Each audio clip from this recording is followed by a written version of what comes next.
사도행전 26장 말씀 중에서 오늘은 1절부터 11절까지 우리 함께 말씀을 읽고 난 후에 제가 말씀을 선포하도록 하겠습니다. 사도행전 26장 1절부터 11절까지의 말씀입니다. 함께 한 목소리로 읽도록 하겠습니다. 아그리빠 왕이 바울에게 말하였다. 할 말이 있으면 해도 된다. 바울이 손을 뻗치고 변호하기 시작하였다. 아그리빠 임금님, 오늘 내가 전하 앞에서 유대 사람이 나를 걸어서 고발하는 모든 일에 대하여 변호하게 된 것을 다행으로 생각합니다. 그것은 특히 임금님께서 유대 사람의 풍속과 쟁점들을 모두 잘 알고 계시기 때문입니다. 아무쪼록 내 말을 끝까지 참으시고 들어주시기 바랍니다. 내가 젊었을 때부터 살아온 삶을 모든 유대 사람이 알고 있습니다. 곧 그들은 내가 내 동족 가운데서 그리고 예루살렘에서 처음부터 어떻게 살았는지를 알고 있습니다. 그들은 오래전부터 나를 알고 있었으므로 증언하려고 마음만 먹으면 그들은 내가 우리 종교의 가장 엄격한 팔을 따라 바리새파 사람으로 살아왔다는 것을 인정할 것입니다. 지금 나는 하나님께서 우리 조상들에게 주신 약속의 소망을 두고 있기 때문에 여기에 서서 재판을 받고 있습니다. 우리 12지파는 밤낮으로 열심히 하나님을 섬기면서 그 약속이 이루어지기를 바라고 있습니다. 전하, 나는 바로 이 소망 때문에 유대 사람에게 고발을 당한 것입니다. 여러분은 어찌하여 하나님께서 죽은 사람들을 살리신다는 것을 믿을 수 없는 일로 여기십니까? 사실 나도 한때는 나사렛 예수의 이름을 반대하는 데에 할 수 있는 온갖 일을 다 해야 한다고 생각하였습니다. 그래서 나는 그런 일을 예루살렘에서 하였습니다. 나는 대제사장들에게서 고난을 받아가지고 많은 성도를 옥에 가두었고 그들이 죽임을 당할 때에 그 일에 찬동하였습니다. 그리고 회당마다 찾아가서 여러 번 그들을 형벌하면서 강제로 신앙을 부인하게 하려고 하였습니다. 나는 그들에 대한 분노가 극도에 다다랐으므로 심지어 외국의 여러 도시에까지 박해의 손을 뻗쳤습니다. 아멘. 자, 오늘 본문 말씀에서 바울은 아그리빠 왕 앞에서 예수 그리스도의 복음을 증거하고 있습니다. 그는 오늘 이 본문에 나오는 아그리빠 왕은 아그리빠 2세 왕입니다. 누구냐 하면 우리가 잘 알고 있는 헤롯 대왕의 그 후손입니다. 예수님 바로 전 세대부터 초대교회 기간 중 대를 이어서 복음에 대적했던, 그리고 세속과 세상과 죄악과 그리고 잘못된 부패의 상징이었던 헤롯 일가의 대표자 앞에서 지금 바울이 복음을 들고 서 있는 것입니다. 우리가 잘 아는 헤롯 대제는 아기 예수를 죽이려고 수많은 유대 아이들을 죽였습니다. 또한 그의 아들이었고 갈릴리의 분봉왕이었던 안디바는 세례 요한의 목을 베어서 죽였습니다. 그리고 헤롯의 손자 아그리빠 1세는 우리가 잘 아는 야고보 사도를 칼로 죽였고, 지금 바울은 이 아그리빠 1세의 아들인 아그리빠 2세 앞에 서 있는 것입니다. 그러니까 이 가문은 모든 기독교인들에게 원수와 같은 그러한 집안이었습니다. 두려움과 공포의 대상이었을 것입니다. 하지만 지금 이 앞에 서 있는 바울의 모습을 한번 보십시오. 바울이 아그리빠에게 말을 건네고 있는 그 모습은요, 매우 당당합니다. 초연해 보입니다. 비록 누가가 이 사도행전 26장을 기록하면서 이 바울의 상태를 직접적으로 글로 남기지는 않았지만 지금 본문 1절에 대한 해설집을 수많은 신학자들이 작성을 하면서 바울의 모습을 이렇게 표현합니다. 아주 당당하고 성령에 충만해 있었다라고 지금 바울의 모습을 설명을 했습니다. 매우 중요한 포인트인 것 같습니다. 사실 바울 개인의 입장으로는 최고의 세상 권력과 악을 대변하는, 폭력을 대변하는 그 앞에 서 있으면서 위축되고 작아질 수밖에 없었을 것인데, 그래야만 하는 것이 인지상정인데, 바울은 지금 이 아그리빠 왕 앞에서 아주 당당하게, 그리고 자기 안에 있는 모든 것들을 솔직하게 표현을 하고 있습니다. 이 바울을 세운 것은 바울 안에 거하고 계시던 성령님이셨습니다. 성령님께서 함께 하셨기 때문에 보통 인간들이 할 수 없는 그러한 용기를 가지고 지금 이 위험한 왕 앞에서 자신의 모든 것들을 표현할 수 있었던 것입니다. 세상을 살다 보면 여러 가지 많은 크고 작은 일들을 만나게 되는데, 그럴 때마다 힘들고 어려울 때 우리가 무력감을 느끼고 내 스스로가 주저앉을 때가 많습니다. 나 혼자의 힘으로는, 인간의 노력과 도움만으로는 헤쳐나가지 못할 일들이 너무 많기 때문입니다. 하지만 오늘 말씀은 주님을 구세주로 받아들인 우리가 세상에 절대 홀로 덩그러니 내던져 있지 않다라고 하는 것을 알려주는 말씀입니다. 성령의 강권하시는 역사와 우리를 향한 하나님의 마음을 붙잡고 잊지 않고 살아간다면, 가장 힘들고 열악한 순간에도 성령님께서는 우리를 일으키시고 오늘 바울과 함께 하셨던 것처럼 우리가 어떤 순간에도 당당하고 비굴하지 않도록 인도해 주신다라고 하는 것을 바울이 직접 몸소 우리에게 보여주고 있습니다. 바울은 이런 하나님, 예수님, 성령님을 충분히 잘 알고 그분들을 경험하였고 영적으로 만났기 때문에 이 힘든 순간 당당할 수 있었던 것입니다. 자, 이렇게 자기 변론을 시작하는 바울은요, 자기 변론과 함께 복음을 아그리빠 왕에게 선포합니다. 오늘 26장 초반 본문에서는요, 자신의 개인 이야기를 시작함으로써 변론을 시작하는데, 자신이 엄격한 바리새인이었다가 거기서 점차 발전해서 광폭한 박해자로 발전을 했으며, 후에는 예수 그리스도를 만난 후에 위임받은 사도로서 변해가는 그 모든 과정을 하나하나 차분하게 아그리빠 왕 앞에서 설명을 합니다. 저는 오늘 이 본문 말씀에서, 이 본문 앞부분 1절부터 11절 말씀을 읽으면서 저의 관심을 끈 단어가 하나가 있었습니다. 바로 알고 있다라고 하는 단어입니다.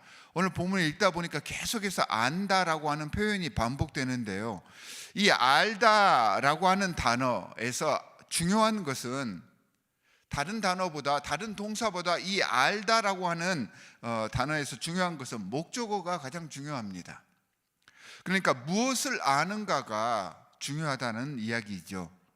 본문에서도 보면 아그리빠 왕이 유대 사람의 풍속을 알고, 유대인들이 자신을 알고, 자신의 삶을 또한 알고, 하나님의 약속을 알고, 이렇듯이 알고의 안다에 모두 목적어가 잘 나타나 있습니다. 목적어인 대상을 제대로 아는 일이 중요하다라는 것을 알려줍니다.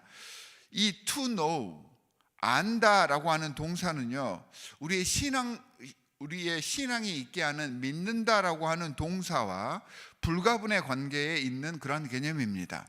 어떤 분들은 믿기 위해서 혹시 잘 모르겠으면 일단 믿어봐, 이렇게들 이야기도 하시는데요, 이 말은 사실은 이치에 맞지 않는 거짓과 같은 말입니다. 대상에 대해서 제대로, 또한 바로 볼 줄 모르고 모르는데 어떻게 믿을 수가 있겠습니까? 온전한 믿음, 모두가 인정할 수 있는 참 믿음과 신뢰는 상대에 대해서 적절하게 그리고 온전하게 알 수 있게 되었을 때 믿음이 생기는 것입니다. 대상에 대해서 제대로 알지 못하고 이 대상에 대해서 오해를 하거나 헛된 모습만을 알게 되면, 거기서 생겨나는 믿음이 있다고 하면, 거기서 생겨나는 신념이 있다고 하면 이건 정말 모래 위에 지은 집과 같은 믿음과 신념일 뿐입니다. 거짓된 믿음, 따라가면 안 되는 잘못된 신념이 되어버리고 맙니다. 얼마만큼 강하게 열성적으로 정성을 다해 믿느냐, 이게 중요한 것이 아니고요. 그 대상을 온전히 알고 대상의 실체를 바로 알아서 믿는 것이 중요합니다. 광신적인 신앙, 이단에 빠진 열성분자들 사이비의 신앙이 믿고자 하는 대상이 비틀리고 왜곡되었기 때문에 생겨나는 것입니다. 그러면서 6절에서 이렇게 잘못된 신앙의 예를 들어줍니다. 6절과 7절을 통해서 바울이 지금 이렇게 변론하는 이유가 유대인들의 송사 때문인데, 같은 유대인들이 자신을 재판에 밀어놓은 이유가 하나님께서 자신들, 그러니까 유대 조상들에게 주셨던 소망 때문입니다. 이렇게 이야기를 합니다. 자, 본문이 쓰여진 시기가 대략 주후 60년 경으로 추정을 합니다. 예수님께서 부활 승천하신 지 약 30년 정도가 지난 그러한 시점이었습니다. 지금 바울을 고발한 대제사장 무리 가운데 나이 든 사람들은요, 이 땅에 메시아로 오셨던 예수님을 직접 보고 경험했던 사람들도 있었습니다. 경우에 따라서는 예수님 당시 성직을 시작했던 그런 제사장들도 분명히 있었을 것입니다. 예수님 살아생전에 경험해 봤을 것이고, 이들은 당시 예수님을 잡기 위해서 함께 공모를 했었을 법했던 사람들도 지금 이 대제사장들 무리 속에 포함이 되어 있습니다. 만약에 예수님을 잡기 위해서 그 당시에 공모했던 사람들이라면 그 누구보다 예수님에 대한 조사를 철저하게 했을 것입니다. 예수님에 대해서 잘 알고 있었을 것입니다. 예수님의 기적을 목격했을 수도 있고요, 수많은 목격자들을 대면해서 그들의 진술을 들었을 것입니다. 하지만 그들은 예수님을 십자가에 못 박아 죽여버렸고요, 30년이 지난 본문의 시점에서 그분을 따르는 지금 사도를 죽이기 위해서 갖은 수를 다 쓰고 있습니다. 왜 이렇게까지 하고 있는 것일까요? 왜 이들이 예수님을 목격했던 그런 그룹들도 있었을 법한 이들이 이렇게까지 하고 있는 걸까요? 지금 이 사람들은 하나님께서 주신 소망에 대해서 전혀 다른 해석을 하고 있었기 때문입니다. 바울이 믿음의 대상으로 삼은 하나님과 그분의 뜻이 이 대제사장의 무리가 믿음의 대상으로 삼은 하나님과 근본적으로 달랐다는 이야기입니다. 말은 두 축 모두 다 하나님이다라고 같은 언어를 사용하지만 실은 그 믿음의 대상이 이름만 같을 뿐 대상이 달랐던 것입니다. 그러다 보니 하나님께서 주신 소망, 즉 메시아에 대한 소망도 서로가 판이하게 다른 것입니다. 실제 이 땅에 오신 메시아 예수 그리스도를 못 알아보고 대제사장 이 무리들은요, 자신의 소망과 자신들의 필요에 따라 자신들이 만든 허구와 허상의 메시아를 쫓고 있었던 것입니다. 이 다른 믿음의 대상, 그리고 그 다른 소망 때문에 지금 대제사장들이 바울을 심판대에 세웠던 것입니다. 대제사장 무리가 믿는 것은요, 진짜 하나님과 그분의 뜻이 아니라 자기들이 만들어 놓은 우상을 믿고 있었던 것입니다.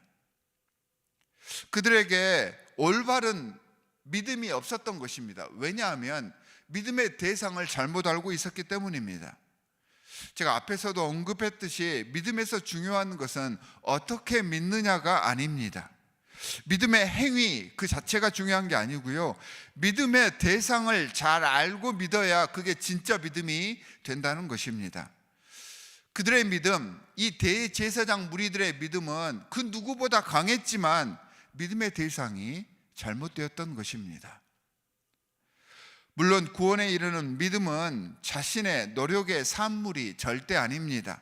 전적으로 하나님께서 거저 주신 은혜입니다. 내 신앙의 경력이나 종교적 행위가 우리의 구원을 가능케 하지 않습니다. 심지어 내가 믿는다는 나의 믿음 자체도 사실은 불완전할 뿐입니다. 구원의 주권이 전적으로 아버지 하나님께 있기 때문입니다. 하지만 이렇게 구원의 과정 속에 들어와 보니, 구원의 결과는 내가 만들어내지 못하지만 이 구원의 과정 속에 내가 직접 들어와 보니 저는 오히려 믿음과 신앙의 영적인 상관관계가 더더욱 이성적이고 합리적이고 온전한 실체를 갖고 있으며 주위 사람들과 함께 나눌 수 있을 놀라운 영적인 지식임을 깨달았습니다. 그래서 성경 공부와 제자 훈련 등을 통해서 주님께서 우리에게 주신 말씀의 진짜 뜻이 무엇인지를 바로 알고 주님의 실체를 점점 더 또렷이 각인해 가면서 신앙의 대상에 대한, 내가 믿고 있는 그 대상에 대한 방향성을 점검해 보는 과정이 우리 신앙생활에 반드시 그리고 꼭 필요한 것입니다. 사랑하는 성도 여러분, 우리가 지금 교회 안에 있다고, 우리가 교회 안에서 하나님의 공동체 속에 속해 있다고 나태해지거나 하나님 나라에 대해서 너무 낙관적인 생각을 하지 말도록 합시다. 당시의 종교 지도자들과 대제사장들은 종교적으로 가장 잘 훈련받았었고요, 백성들의 인정을 받았던 신앙인들이었지만 그들은 예수님과 정반대편에 서 있었습니다. 과연 지금 나의 삶, 우리의 모습은 바울의 쪽일까요? 아니면 대제사장들의 쪽일까요? 오늘 우리 믿음의 정도나 열심이 아닌 우리가 믿는 그 대상이신 하나님과 예수님, 성령님에 대해서 얼마나 이해하고 있는지, 그리고 그분의 뜻을 내 삶 속에 정말 잘 이행하고 살고 있는지를 돌아볼 수 있는 참 믿음의 자녀들이 되시기를 바랍니다. 이 참 믿음을 바탕으로 내 삶을 통해 바울처럼 주님을 증거해 나가시는 오늘 하루가 되시기를 주 예수 그리스도의 이름으로 간절히 축원합니다. 두 가지 기도 제목을 드리도록 하겠습니다. 첫 번째는 오늘 말씀처럼 믿음의 행위 정도가 아니라 우리 믿음의 대상이신 주 하나님, 예수 그리스도, 성령님과 깊숙한 영적 관계에 들어갈 수 있기를 바랍니다. 열린 마음으로 주님의 말씀을 잘 이해해서 우리의 삶에 적용할 수 있도록 해 주십시오라고 기도해 주시기 바랍니다. 어제도 우리 목사님께서 말씀해 주셨듯이 이제 내일부터 어머니 학교가 계속해서 진행이 됩니다. 이 어머니 학교를 위해서 우리 교회의 중요한 행사인데, 이 행사를 통하여서 우리 어머니들이 깨어나고 우리 교회가 이 어머니들을 통하여서 다시 한번 부흥할 수 있는, 은혜 중에 귀한 성령의 열매를 수확할 수 있는 귀한 모임, 귀한 그런 행사들이 될 수 있도록 여러분들께서 중보해 주시고, 참여하시는 모든 임원진들, 운영하시는 그 임원진들과 또 참석하시는 모든 이들에게 하나님의 은혜가 함께해 주시기를 여러분들께서 중보해 주시기 바랍니다.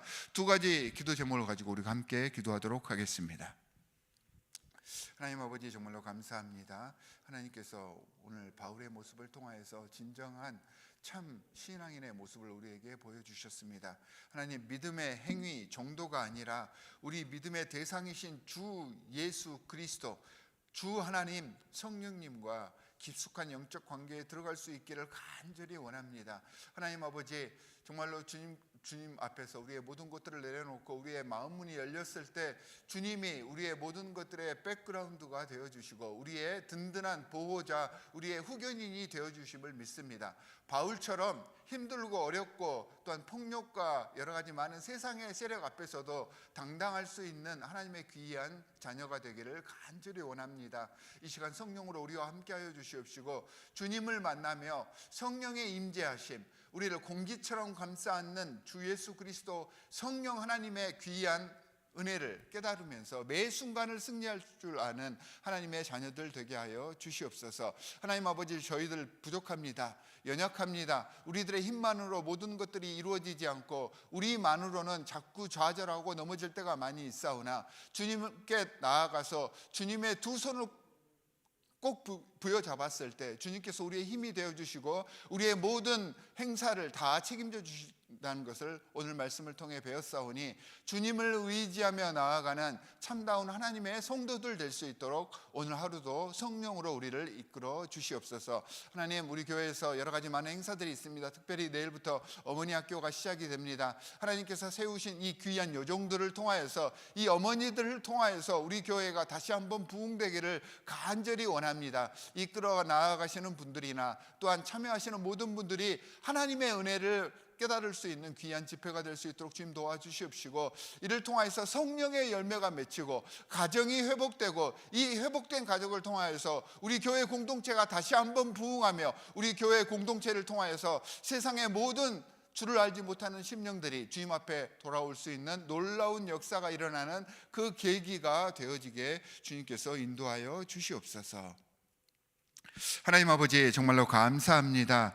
오늘 말씀을 통하여서 믿음의 행위나 정도보다 우리의 믿음의 대상을 바로 알고 그 믿음의 대상을 향해 방향성을 바로잡고 나아가는 것이 중요하다는 것을 우리에게 알려주셨습니다. 우리의 참신앙의 대상이신 아바 아버지, 또한 주 예수 그리스도 성령님을 바로 알아서 주님과 동행하는 삶을 살기를 간절히 소원합니다. 우리 안에 성령으로 임재하여 주셔서 우리의 부족한 점들을 채워주시고 주님과 동행하는 참 성도의 삶을 살아갈 수 있도록 주님께서 역사하여 주시옵소서. 어머니 학교가 시작이 됩니다. 처음부터 끝까지 기도와 정말로 후원으로, 또한 모든 교회의 중보로 이 모든 행사가 이어질 수 있도록 주님께서 함께하여 주시옵시고, 아름다운 성령의 열매가 맺히고 가정이 회복되고 우리 교회 공동체가 부흥하며 우리 교회 공동체를 통하여서 세상에 놀라운 전도와 선교의 역사가 일어나는 귀한 계기가 되게 하여 주시옵소서. 오늘 또 이렇게 말씀을, 또한 주님을 바라보며 새벽을 여는 귀한 하나님의 성도들이 있습니다. 이들의 삶 속에 주님께서 관여하여 주시옵시고 말씀 가운데 승리하는 삶을 살 수 있도록 주님께서 역사하여 줄 믿사오며 우리를 구원하신 주 예수 그리스도의 이름으로 기도하옵나이다. 아멘. 하늘에 계신 우리 아버지여, 이름이 거룩히 여김을 받으시오며 나라의 임하옵시며 뜻이 하늘에서 이루어진 것 같이 땅에서도 이루어지이다. 오늘날 우리에게 일용할 양식을 주옵시고 우리가 우리에게 죄 지은 자를 사하여 준 것 같이 우리의 죄를 사하여 주옵시고 우리를 시험에 들게 하지 마옵시고 다만 악에서 구하옵소서. 나라와 권세와 영광이 아버지께 영원히 있사옵나이다. 아멘.